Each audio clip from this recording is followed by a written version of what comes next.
भोपाल से प्रस्तुत हैं प्रादेशिक समाचार। नमस्कार, समाचारों के साथ मैं जितेंद्र रघुवंशी। पहले मुख्य समाचार। नगरीय निकाय चुनाव के लिए आज से नाम दाखिल करने का सिलसिला होगा शुरू। उपभोक्ताओं को भ्रमित करने वाले विज्ञापनों से बचाने के लिए केंद्र ने जारी किए नए दिशा निर्देश। और प्रदेश में तेज गर्मी का असर कायम, लोगों को मानसून पूर्व की गतिविधियों का है इंतजार। अब समाचार विस्तार से। राज्य निर्वाचन आयुक्त बसंत प्रताप सिंह ने जानकारी दी है कि नगरीय निकाय निर्वाचन के लिए आज से नाम निर्देशन पत्र लिए जाएंगे। उन्होंने बताया कि नाम निर्देशन पत्र लेने की सभी तैयारियां कलेक्टर एवं जिला निर्वाचन अधिकारियों द्वारा कर ली गई हैं। निर्वाचन की सूचना, सीटों के लिए आरक्षण की सूचना और मतदान केंद्रों की सूची का प्रकाशन तथा नाम निर्देशन पत्र लेने का कार्य आज सुबह शुरू होगा। नाम निर्देशन पत्र लेने की अंतिम तारीख 18 जून है। नाम निर्देशन पत्रों की संवीक्षा 20 जून को होगी। अभ्यर्थिता से नाम वापस लेने की अंतिम तारीख 22 जून है।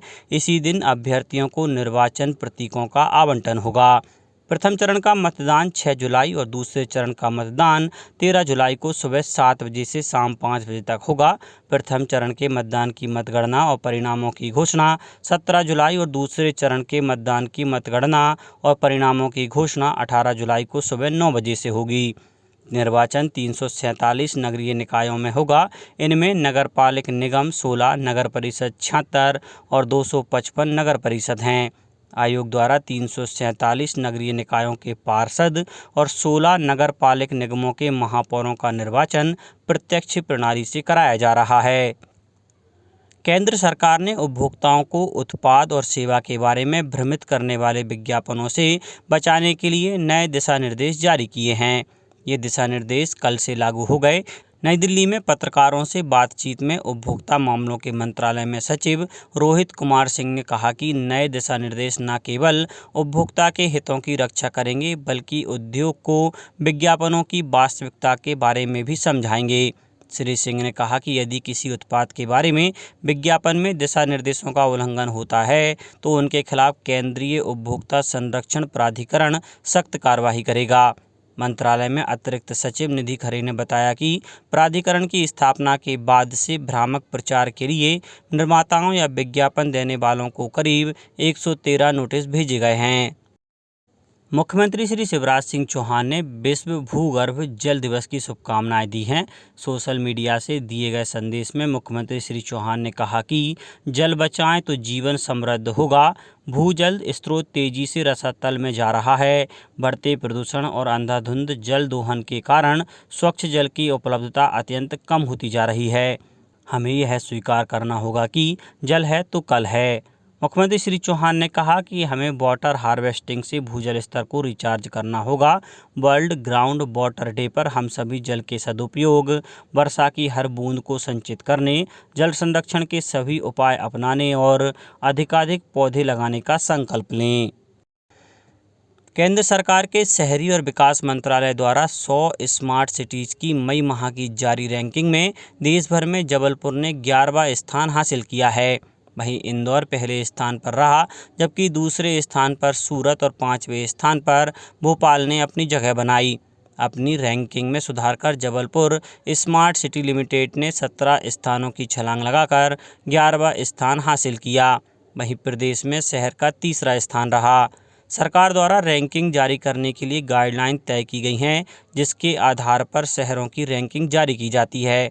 शहर में प्रगतिरत कार्यों की संख्या, दिए गए फंड का प्रयोग, बोर्ड की बैठक, ट्यूलिप के तहत इंटर्नशिप, भारत सरकार द्वारा अन्य प्रतियोगिताओं के मापदंडों के आधार पर यह रैंकिंग जारी की जाती है।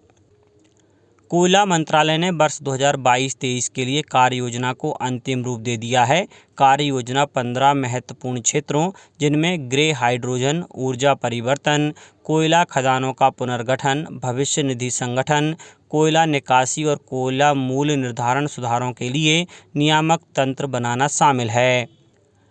मुख्यमंत्री शिवराज सिंह चौहान ने कहा है कि ईसा फाउंडेशन के प्रमुख वासुदेव जग्गी के मिट्टी बचाने के संदेश को प्रदेश के हर गांव और विकास खंड तक ले जाया जाएगा। श्री चौहान ने ईसा फाउंडेशन और मध्य प्रदेश जन अभियान परिषद के बीच MOU पर हस्ताक्षर के बाद मीडिया के प्रतिनिधियों से चर्चा में यह बात कही। मुख्यमंत्री ने कहा कि राज्य सरकार इस दिशा में ईसा फाउंडेशन के साथ मिलकर कार्य करेगी। मिट्टी बचाने के लिए मध्य प्रदेश जन अभियान परिषद द्वारा सेव सॉइल अभियान में जन जागरण गतिविधियां चलाई जाएंगी। प्रधानमंत्री नरेंद्र मोदी ने कल गुजरात में नवसारी के जनजातीय क्षेत्र खुदबेल में गुजरात गौरव अभियान के तहत 3050 करोड़ रुपए लागत की कई विकास परियोजनाओं का लोकार्पण किया और आधारशिला रखी। इनमें 7 परियोजनाओं का लोकार्पण, 12 परियोजनाओं की आधारशिला और 14 परियोजनाओं का भूमि पूजन शामिल है। इस अवसर पर एक जनसभा को संबोधित करते हुए प्रधानमंत्री ने कहा कि इन परियोजनाओं से क्षेत्र में जलापूर्ति में सुधार होगा, सड़क संपर्क बढ़ेगा और लोगों का जीवन सुगम बनाने में मदद मिलेगी। इस अवसर पर उन्होंने कहा कि मातृभाषा में शिक्षा, यहाँ तक कि मेडिकल और इंजीनियरिंग जैसे तकनीकी पाठ्यक्रमों के लिए भी अन्य पिछड़ा वर्ग और जनजातीय बच्चों के लिए अवसर खुलेंगे।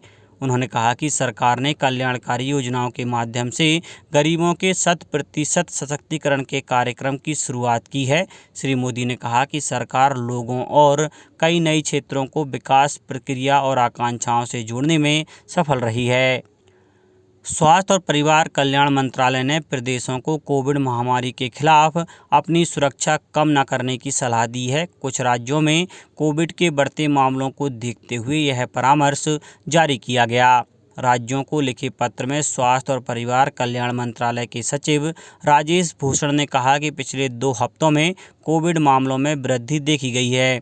उन्होंने राज्यों और केंद्र शासित प्रदेशों से नए मामलों की रिपोर्ट वाले क्षेत्रों में उच्च स्तर की जांच सुनिश्चित करने की सलाह दी।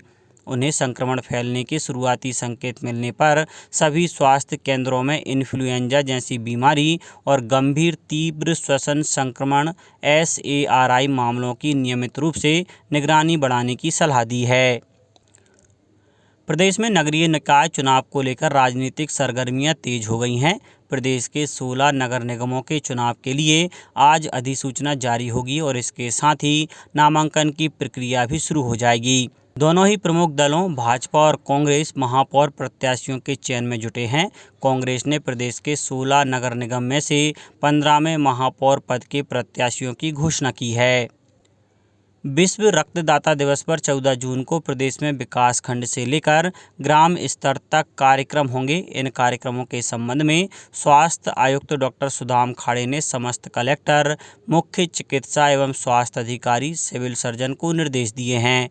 स्वास्थ्य आयुक्त डॉक्टर सुदाम खाड़े ने बताया कि वर्ष 2022 की थीम के अनुसार जिले में स्वैच्छिक रक्तदान को बढ़ावा देने के लिए स्वैच्छिक रक्तदाताओं का सम्मान, रक्तदान शिविर, रक्तदाताओं का ब्लड ग्रुपिंग अनुसार रजिस्ट्री और ब्लड ग्रुपिंग शिविर आयोजित किए जाएंगे। सभी शासकीय एवं अशासकीय संस्थानों, महाविद्यालयों, ब्लॉक और ग्राम स्तर पर स्वैच्छिक रक्तदान के लिए शपथ समारोह किए जाएं। अब बात मौसम की। प्रदेश के सभी जिलों में तेज गर्मी का असर महसूस किया जा रहा है। गर्मी से बेहाल लोगों को मानसून और उसके पूर्व की गतिविधियों का इंतजार है। मौसम केंद्र के अनुसार पिछले 24 घंटों के दौरान बड़वानी, बुरहानपुर, बालाघाट, छिंदवाड़ा, शिवपुरी एवं दमोह जिलों में कहीं कहीं हल्की बारिश दर्ज की गई। शेष सभी जिलों में मौसम शुष्क रहा। मौसम केंद्र ने बताया कि सभी संभागों में अधिकतम तापमान में कोई विशेष परिवर्तन रिकॉर्ड नहीं किया गया। रीवा, शहडोल एवं जबलपुर संभाग में सामान्य से अधिक तापमान रहा। सर्वाधिक तापमान खजुराहो में 44.8 डिग्री सेल्सियस दर्ज किया गया। मौसम केंद्र के अनुसार अगले सप्ताह में प्रदेश में मानसून पूर्व की गतिविधियां शुरू होने की संभावना है। अब कुछ समाचार संक्षेप में। शहडोल जिले में 12 से 14 वर्ष तक के 44,000 से अधिक बच्चों को कोरोना से बचाव का टीके का पहला डोज लग चुका है। शिवपुरी में कल रिमझिम बारिश से लोगों को गर्मी से कुछ राहत मिली। बीते कुछ दिनों से यहां अधिकतम तापमान 42 डिग्री सेल्सियस के आसपास दर्ज किया जा रहा है। नीमच में जिला स्तरीय MCMC committee, paid news monitoring एवं न्यूज चैनल मॉनिटरिंग टीम तथा निर्वाचन व्यय लेखा दल का प्रशिक्षण कल आयोजित किया गया। और खंडवा में त्रिस्तरीय पंचायत आम निर्वाचन के लिए नियुक्त पीठासीन एवं मतदान अधिकारियों को कल प्रशिक्षण दिया गया। अंत में मुख्य समाचार एक बार फिर। नगरीय निकाय चुनाव के लिए आज से नाम दाखिल करने का सिलसिला होगा शुरू। उपभोक्ताओं को भ्रमित करने वाले विज्ञापनों से बचाने के लिए केंद्र ने जारी किए नए दिशा निर्देश। और प्रदेश में तेज गर्मी का असर कायम, लोगों को मानसून पूर्व की गतिविधियों का है इंतजार। इस बुलेटिन में इतना ही। घर पर रहिए, सुरक्षित रहिए और सुनते रहिए प्रादेशिक समाचार। नमस्कार।